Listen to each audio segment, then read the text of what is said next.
12 años en la empresa, y el nuevo jefe lo celebró recortándome la quinta parte de mi sueldo. No protesté. Simplemente renuncié y me llevé mi experiencia directo a su mayor rival. En menos de 2 meses, su red se vino abajo, los proveedores los abandonaron y las pérdidas superaron los 8 millones. A veces, el precio de la deslealtad se mide en cifras muy claras. Mi nombre es Matías, tengo 36 años y trabajo en logística farmacéutica de cadena de frío. Para quien no esté en el sector, eso suena como una frase técnica y aburrida. En la práctica, significa que soy una de las personas responsables de que medicamentos, vacunas y productos biológicos lleguen a hospitales y clínicas sin perder su efectividad. Porque cuando un fármaco de este tipo se expone a temperaturas incorrectas, deja de funcionar. Y cuando deja de funcionar, no hay reembolso ni segundas oportunidades, hay demandas, tratamientos fallidos y, en algunos casos, gente que muere. Un desvío térmico de solo 2 grados durante 4 horas puede destruir un cargamento que vale más que muchas casas. Y a diferencia de un envío común, donde un retraso solo molesta a un cliente, aquí un retraso puede significar que un paciente trasplantado no reciba sus inmunosupresores a tiempo. Sin presión, claro. Mi esposa Valentina lo sabe bien. Tiene una frase que usa cada vez que vuelvo a casa con esa expresión que dice que algo me pasó por encima emocionalmente. Siempre se sirve una taza de té, me mira con esos ojos grandes y tranquilos, y dice: muy bien, empieza desde la parte más absurda. Esa frase me sostuvo durante 12 años en Polaris Biologistics, una empresa especializada en distribución farmacéutica de alta sensibilidad térmica. Yo entré en 2011, casi desde abajo. Y muy rápido descubrí que tenía una mente especialmente buena para ese tipo de caos estructurado. Para ver patrones donde otros solo veían crisis. Lo comprobé de verdad en 2012. Era julio. Memphis estaba bajo una ola de calor brutal. Nuestro centro de distribución principal perdió energía por una falla eléctrica. Teníamos más de 1,8 millones de dólares en productos biológicos almacenados allí, sin climatización activa, y la temperatura subía minuto a minuto. La sala de operaciones parecía un incendio. El vicepresidente gritaba por teléfono a la compañía eléctrica como si eso pudiera acelerar la reparación. Técnicos corrían sin rumbo. Nadie tenía un plan. Yo tomé un mapa de corredores logísticos y empecé a hacer llamadas. En menos de 4 horas había redirigido todos los envíos que aún podían salvarse hacia Nashville usando un transportista con el que llevaba meses construyendo relación. Coordiné entregas de hielo seco de emergencia desde 3 proveedores distintos. Conseguí generadores móviles de una empresa de alquiler en Arkansas. Evité que se destruyeran aproximadamente 1,4 millones en producto que al amanecer habría sido basura médica. En el informe trimestral, el vicepresidente se llevó todo el crédito.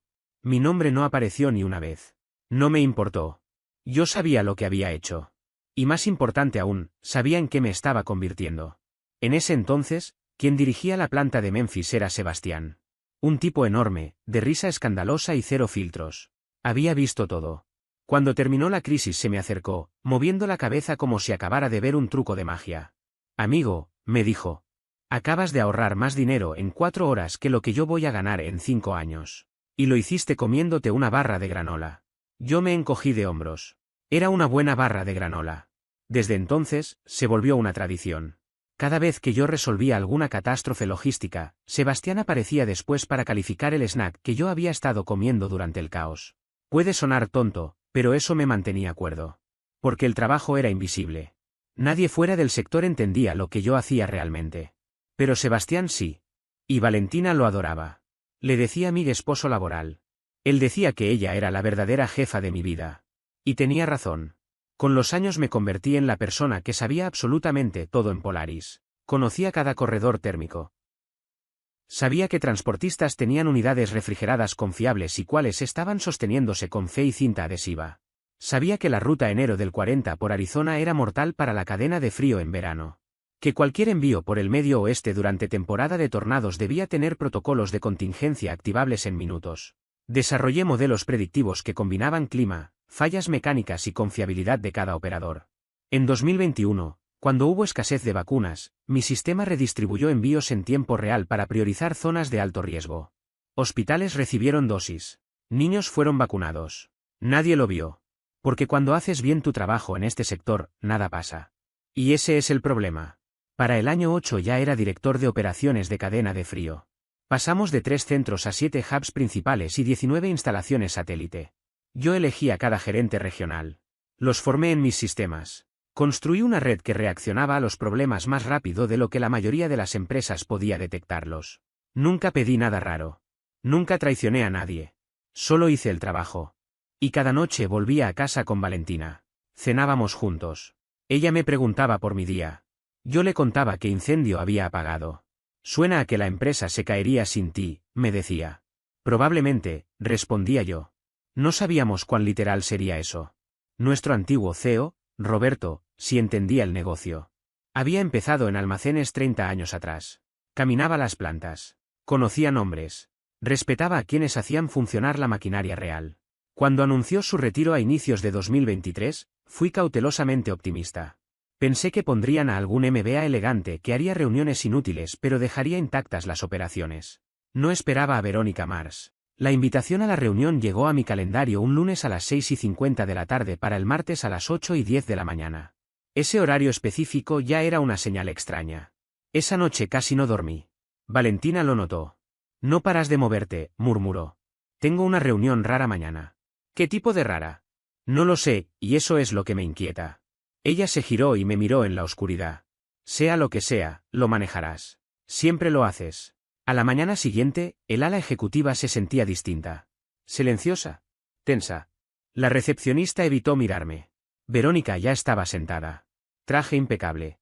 Uñas golpeando el vidrio de la mesa.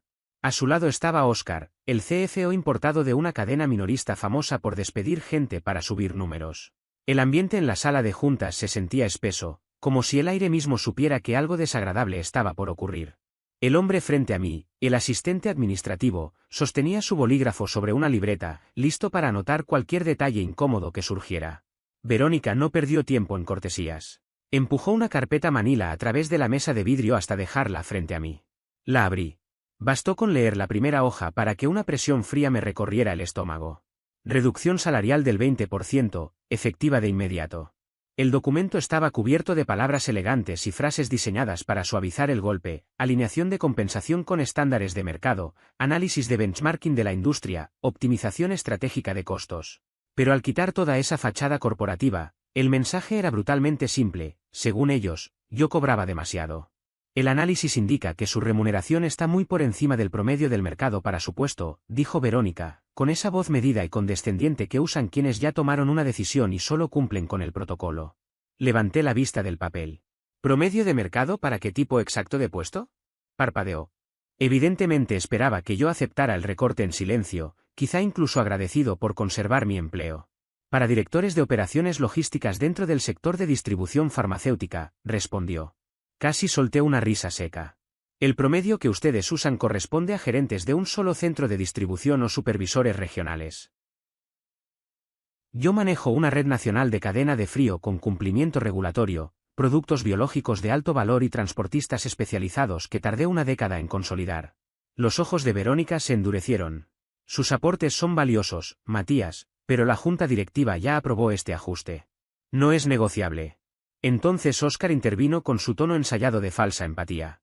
También hemos vinculado el ajuste a incentivos por desempeño basados en reducción de costos. Existe un potencial de recuperación interesante. Traducción, bajarían mi salario base un 20% y luego esperaban que yo lo recuperara encontrando nuevas formas de recortar gastos en un sistema que ya había optimizado durante 12 años. ¿Y si no acepto? Pregunté, manteniendo la voz firme. Verónica se reclinó en su silla. Tendríamos que evaluar alternativas de personal, personas que puedan cumplir funciones similares a un costo más sostenible. Ahí estaba la amenaza, envuelta en lenguaje corporativo. Acepta el recorte o te reemplazamos. Les daré mi decisión el viernes, dije. Sus cejas se alzaron ligeramente. Esperaban sumisión inmediata. Preferiríamos resolver esto hoy, insistió. El ajuste debe aplicarse en toda la división. Entiendo, respondí mientras me ponía de pie. Aún así, tendrán mi respuesta el viernes. Salí sin mirar atrás. Detrás de mí escuché a Oscar murmurar algo inaudible. La voz de Verónica se alcanzó a oírse. Ya cambiará de opinión. Siempre lo hacen cuando se dan cuenta de que no tienen otra opción. No fui directo a casa. Conduje sin rumbo durante casi una hora hasta terminar en un mirador a las afueras de la ciudad.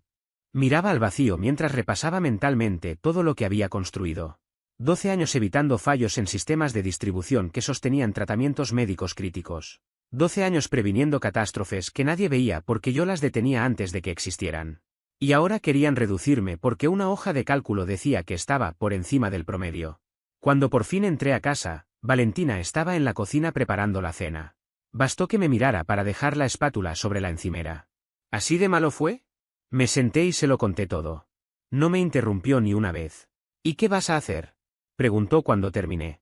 Primero necesito revisar nuestras finanzas. Saber cuánto tiempo podemos resistir si me voy sin algo asegurado.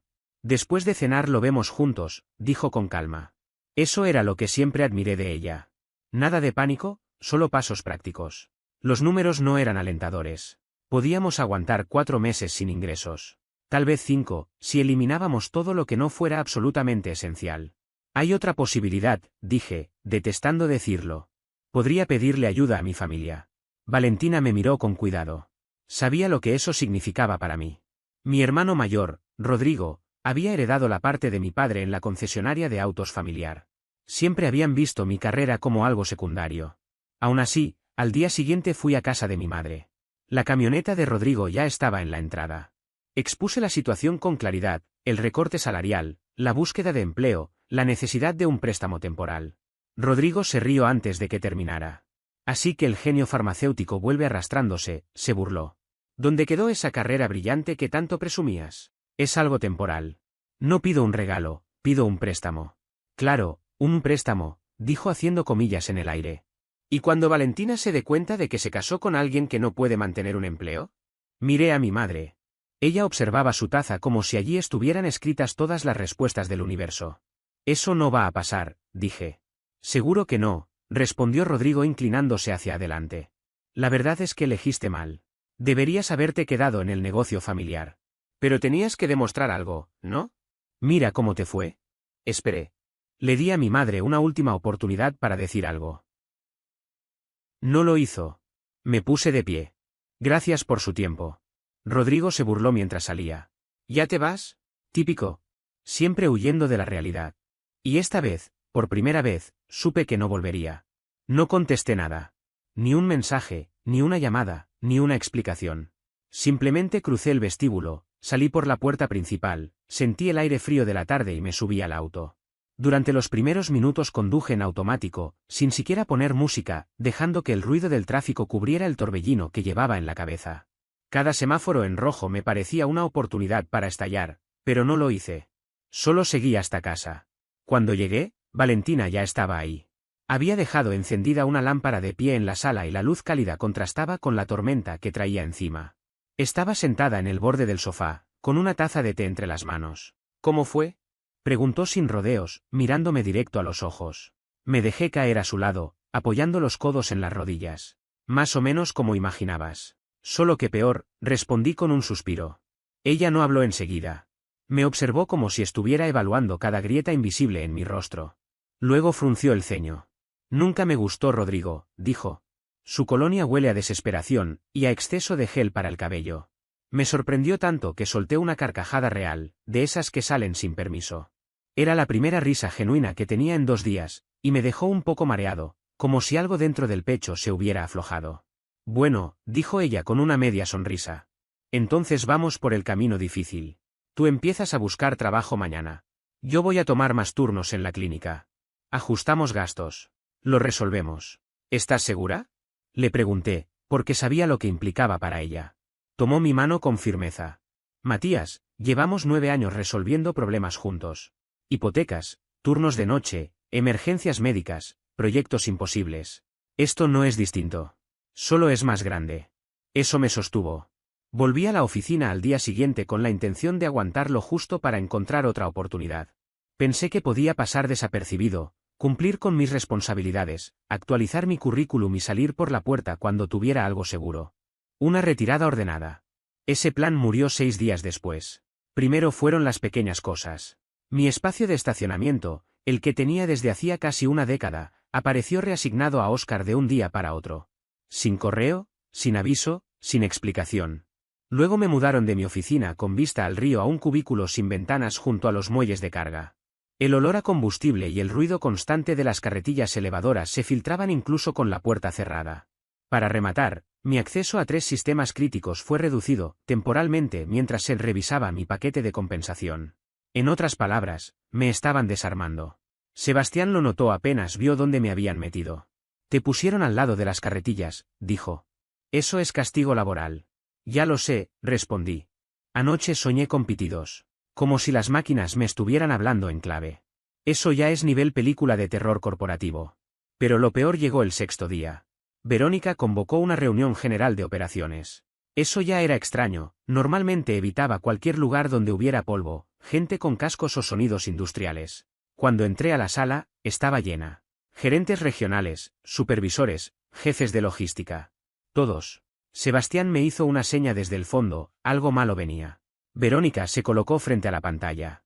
Excelencia operativa, una nueva dirección para Polaris. Habló de modernización, de cortar grasa, de eliminar ineficiencias históricas. Todo en un tono pulido, como si estuviera hablando de muebles viejos, no de sistemas que protegían millones de dólares en medicamentos. Por eso hemos incorporado a un consultor externo, anunció. Germán. Lo reconocí al instante.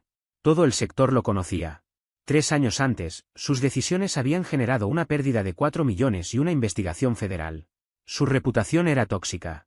Y ahora estaba allí, sonriendo. Espero cooperación total, dijo Verónica, mirándome. Después, Sebastián me interceptó. ¿Ese es el tipo que casi destruyó Atlantic Pharma? El mismo. Esto va a salir muy mal. 2 días después, Germán hizo su primera reunión. Yo no estaba invitado. Y al día siguiente, vi que había recomendado eliminar los sistemas de respaldo térmico. Fui directo a Verónica. Eso va a provocar pérdidas masivas, le dije. ¿Lo sabe? La Junta lo aprobó. Entonces la Junta está equivocada. Ella sonrió. Su puesto será eliminado en 30 días. 2 semanas de indemnización. Salí sin decir más. Esa noche, Valentina me encontró rodeado de papeles. ¿Buscando trabajo? Buscando un futuro, le dije. La primera semana envié 14 solicitudes. Y recién estaba empezando. Durante la primera semana de búsqueda recibí apenas 3 respuestas. 2 de ellas llegaron en cuestión de horas y eran simples correos automáticos de rechazo. Eso significaba que mi currículum ni siquiera había sido leído por una persona real. La tercera fue una llamada de filtrado que no llevó a nada porque exigían mudarme de inmediato a Wisconsin, y yo no estaba dispuesto a arrancar a Valentina del proyecto de vida que habíamos construido juntos. La segunda semana fue todavía más dura. Amplié la búsqueda a industrias relacionadas, postulé a puestos para los que estaba claramente sobrecalificado y empecé a cuestionar cada decisión profesional que había tomado durante los últimos 10 años. El silencio era asfixiante. Abría el correo todos los días esperando alguna respuesta y lo único que encontraba era publicidad. Por las noches me quedaba despierto mirando el techo, preguntándome si había cometido un error imperdonable al renunciar a un sueldo seguro, aunque fuera reducido. Valentina cumplió su palabra. Tomó más turnos en la clínica donde trabajaba como asistente médica. Llegaba a casa agotada, muchas veces pasadas las 8 de la noche, y aún así siempre encontraba energía para preguntarme cómo me había ido y para hacerme reír cuando todo parecía perdido. Al menos no te mandan esos correos que empiezan con "estimado postulante", bromeó una noche. Ahí sabes que no les importas en absoluto. Pequeñas bendiciones. En la tercera semana, las dudas comenzaron a devorarme. Tal vez Verónica tenía razón. Tal vez yo solo era un profesional caro, una reliquia de otra época. Quizá 12 años de experiencia no valían nada para nadie más que para mí. A las 3 de la mañana esas ideas regresaban como un murmullo cruel, diciéndome que había exagerado mi valor, que había dejado que el orgullo destruyera todo lo que había construido. Fue en uno de esos días cuando Sebastián me llamó, sin previo aviso. «Oye, ¿sigues buscando?», preguntó. Todos los días, sin ningún resultado. «Perfecto», dijo, «porque acabo de enterarme de algo que puede cambiarlo todo». ¿Te acuerdas de Daniel? El tipo que trabajaba con nosotros en 2015, el que siempre tenía snacks en el cajón del escritorio. Claro que lo recordaba. Analista de cadena de suministro, brillante, se había ido de Polaris por una mejor oportunidad y luego, como suele pasar, perdimos el contacto. Sí, me acuerdo. ¿Qué pasa con él? Está en Vertex Pharmaceuticals ahora. Me llamó ayer por otro asunto y mencionó que están armando desde cero una nueva división de cadena de frío. Publicaron el puesto esta semana. Buscan a alguien con experiencia en múltiples centros de distribución y manejo de productos sensibles a temperatura. Vertex no era una empresa cualquiera. Era una de las farmacéuticas especializadas de más rápido crecimiento del país. Yo había seguido su expansión durante años, viéndolos pasar de una operación regional a un actor nacional. Lo que mucha gente fuera del sector no sabe es que Polaris funcionaba como operador logístico externo para farmacéuticas que no querían montar su propia infraestructura. Vertex había sido uno de esos clientes. Pero ahora querían independizarse y crear su propia red interna. En el instante en que hicieran eso, dejarían de ser clientes y se convertirían en competidores directos. Cada contrato que trasladaran a su propio sistema era un contrato menos para Polaris. ¿De dónde sacaste esto?, pregunté. De Daniel. Dice que si te interesa, apliques ya, porque no van a esperar. Esa misma noche envié la postulación. Ajusté el currículum, personalicé cada sección. Después no pasó nada durante 8 días. Otra vez empecé a pensar en planes alternativos que se sentían más como rendición que como estrategia. Entonces llegó el correo. Querían una entrevista telefónica. La llamada duró 45 minutos. Preguntas reales sobre problemas reales de operación. 3 días después pidieron una videollamada, 2 horas con el vicepresidente de cadena de suministro y el jefe de planificación de distribución. Más escenarios, más análisis técnico, más oportunidades de explicar cómo enfrentaba yo los desafíos. Una semana más tarde me llevaron a la sede central. Pasé 4 horas hablando con 3 ejecutivos distintos que, por primera vez en meses, realmente escuchaban. Hacían preguntas de seguimiento que demostraban que entendían la complejidad del sistema. Casi al final, el vicepresidente me lanzó una última prueba. Si tuvieras que diseñar un sistema de monitoreo redundante para el transporte de productos biológicos, ¿cuáles serían tus 3 prioridades? Hablé durante 20 minutos. Dibujé esquemas en la pizarra. Expliqué los puntos de falla que la mayoría ignora. Les mostré los modelos predictivos que había desarrollado en Polaris y cómo podían mejorarse con una infraestructura de datos más robusta. Cuando terminé, el vicepresidente miró a sus colegas. Matías, dijo, voy a ser directo. Hemos entrevistado a 11 personas para este puesto. Eres el primero que realmente entiende lo complejo que es esto. El primero que habla de prevención en lugar de solo reacción. 3 días después me hicieron la oferta. Vicepresidente de operaciones de cadena de frío. Un salario un 35% más alto que el que tenía antes del recorte de Verónica. Autoridad total para construir la red nacional desde cero. Un equipo directivo que quería que la experiencia guiara las decisiones, no solo las hojas de cálculo. Esa noche se lo conté a Valentina. Sus ojos brillaron. Lo lograste. Lo logramos, le respondí. Tú nos mantuviste a flote mientras yo resolvía esto. A la mañana siguiente entré por última vez a Polaris como director de operaciones. Mi carta de renuncia ya estaba impresa. 2 semanas de aviso, como exigía mi contrato. La asistente de Verónica intentó impedirme el paso, pero la esquivé como ya se había vuelto costumbre. Verónica levantó la vista cuando vio el sobre en mi mano. Su expresión cambió. ¿Qué es eso? Mi renuncia. Efectiva en 2 semanas. Por primera vez desde que la conocía, parecía realmente sorprendida. ¿Te vas ahora? Acepté un puesto en Vertex Pharmaceuticals, vicepresidente de operaciones de cadena de frío. Voy a construir su red nacional desde cero. El color se le fue del rostro de inmediato. Sabía perfectamente lo que significaba Vertex. ¿Podemos hablar de tu indemnización?, empezó a decir. No quiero tu indemnización, la interrumpí. Lo dije con toda la calma que pude, midiendo cada palabra para que no hubiera espacio para malentendidos. Yo solo quiero completar una transición profesional y marcharme. Eso es lo único que necesito de Polaris. Nada más. Verónica reaccionó rápido, pero no lo suficiente. Durante una fracción de segundo, su expresión se tensó. Fue apenas un parpadeo, una grieta microscópica en su máscara de seguridad ejecutiva, pero lo vi. No esperaba que yo fuera tan directo ni tan definitivo. Se acomodó en la silla, cruzó las manos sobre la mesa de vidrio y habló con una voz que intentaba sonar firme. Está bien, dijo. Entonces asumiré que cooperarás plenamente con Germán durante el traspaso de funciones. Asentí apenas. Documentaré absolutamente todo lo que necesite, respondí. Procedimientos, accesos, protocolos, configuraciones. Que él pueda entenderlo o no, ya es otro asunto. No esperé su réplica. No me interesaba escucharla. Me levanté, recogí mis papeles, crucé la sala y salí sin mirar atrás, como quien sabe que cualquier palabra adicional solo serviría para diluir una decisión que ya estaba tomada. Minutos después, mientras caminaba por el pasillo rumbo al ascensor, el teléfono vibró en mi bolsillo. Era Sebastián. Verónica ya entró en modo control de daños, me dijo en voz baja. Está reuniendo gente, pidiendo reportes, tratando de aparentar que todo está bajo control.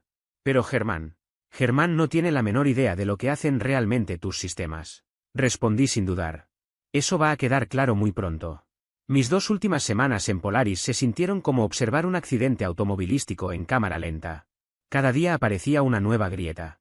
Cada jornada dejaba más evidente que quienes estaban ahora al mando no comprendían ni los fundamentos básicos de lo que tenían entre manos. El primer día, Germán ordenó desactivar el sistema de redundancia de alertas térmicas. En su informe diario para Verónica lo presentó como una simple optimización de costos. Nadie fuera de operaciones entendió que acababa de eliminar la única red de seguridad que protegía a los centros cuando el sistema principal fallaba. 3 días después, una unidad de refrigeración del centro de Kansas City colapsó durante la madrugada. Sin el sistema secundario de alertas, el fallo pasó completamente desapercibido durante más de 6 horas. Para cuando alguien lo detectó, la temperatura ya había superado todos los límites de seguridad. Hubo que destruir medicamentos especializados por un valor de $62.000. En su reporte, Germán culpó a equipos antiguos. Nadie mencionó que esos mismos equipos habían funcionado sin problemas durante años gracias al monitoreo redundante. Nadie conectó su supuesto ahorro de costos con el desastre. Sebastián me llamó esa misma tarde desde el piso de operaciones de Memphis. La tensión se le notaba en la voz. Germán está caminando por aquí preguntando por qué nadie detectó el aumento de temperatura. Porque él eliminó el sistema que lo habría detectado, le respondí. Se lo dije. ¿Sabes qué contestó? Me lo imagino. Dijo que así no funcionan los sistemas de monitoreo. Le pregunté entonces cómo funcionan. Su respuesta fue que lo revisaría luego. Hubo un silencio corto, pesado. Nunca lo va a revisar, ¿verdad? Dijo Sebastián. No sabe ni qué significa revisar. No tiene idea de qué preguntas hacer. Esto es grave, Matías. Muy grave. La gente está nerviosa. Los gerentes regionales ya están actualizando sus currículums por si esto explota. Para el día 5, los problemas ya no eran incidentes aislados. 3 transportistas amenazaban con romper contrato porque el nuevo sistema de programación de Germán enviaba horarios de recogida erróneos y rutas imposibles. Años de coordinación logística se estaban desmoronando en tiempo real. Los registros de temperatura dejaron de archivarse correctamente, lo que retrasaba la documentación exigida por la FDA. El cumplimiento normativo empezó a fallar como fichas de dominó. Cada retraso generaba otro, cada omisión abría una brecha nueva. Durante la segunda semana, Daniel me llamó para confirmar mi fecha de inicio en Vertex. Le conté lo que estaba ocurriendo en Polaris. Entonces, dijo lentamente, contrataron a un tipo famoso por destruir cadenas de frío, para reestructurar una cadena de frío. Exactamente. Y además te bajaron el sueldo un 20% porque pensaron que eras caro. Se quedó callado unos segundos. ¿Sabes a qué me recuerda esto? A despedir al piloto en pleno vuelo y pedirle al vendedor de pretzels que aterrice el avión, y encima estar convencido de que puede hacerlo. Eso es lo peor, le respondí. Que realmente lo cree. Un día antes de mi salida, el cliente más grande de Polaris, una red hospitalaria que representaba casi el 15% del volumen mensual, pidió una reunión de emergencia con Verónica. En una sola semana, 3 de sus envíos habían llegado tarde o con documentación incorrecta. Estaban considerando cancelar el contrato completo. Después supe que Verónica pasó toda la llamada culpando al mercado, al clima y a los desafíos temporales de la transición. No funcionó. La red hospitalaria impuso un periodo de probatoria de 60 días, con métricas de desempeño estrictas. Un solo fallo más y el contrato se perdería. Mi último día fue silencioso. Vaciar un escritorio es una experiencia extrañamente definitiva. Sebastián me encontró cuando ya iba rumbo a la salida. Esto está mal, hermano, me dijo. Tú construiste este lugar. Todo lo que realmente funciona aquí salió de tu cabeza. Yo diseñé los sistemas, respondí. Pero ahora pertenecen a la empresa. ¿Y tú? Me toqué la sien. El conocimiento va conmigo. Se rió, aunque no había humor en su risa. ¿Cuánto crees que tarde todo en colapsar? Depende de cuántas ideas brillantes más tenga Germán. Diría, problemas serios en 8 semanas. Crisis mayor en 12. Fueron 9. 9 semanas después, ya instalado en Vertex, recibí una llamada de un número desconocido. Era Oscar, el director financiero de Verónica. Su voz no sonaba enojada. Sonaba cansada. Matías, sé que no terminamos bien, pero Verónica me pidió que te llamara. Queremos hablarte de una posible oportunidad. Dejé que el silencio se extendiera lo suficiente como para incomodarlo. Estamos teniendo algunas dificultades de coordinación, continuó. El directorio está preocupado. Se preguntan si considerarías volver como consultor. Solo para estabilizar operaciones. ¿Consultor? Te ofreceríamos tarifas competitivas. Muy competitivas. Respiré despacio. Oscar, me redujeron el salario un 20% porque pensaron que yo era demasiado caro. Luego eliminaron mi puesto. ¿Qué cambió? Hubo una pausa larga. La situación se ha vuelto más compleja de lo que esperábamos. ¿Te refieres a los 8,4 millones de dólares en pérdidas operativas?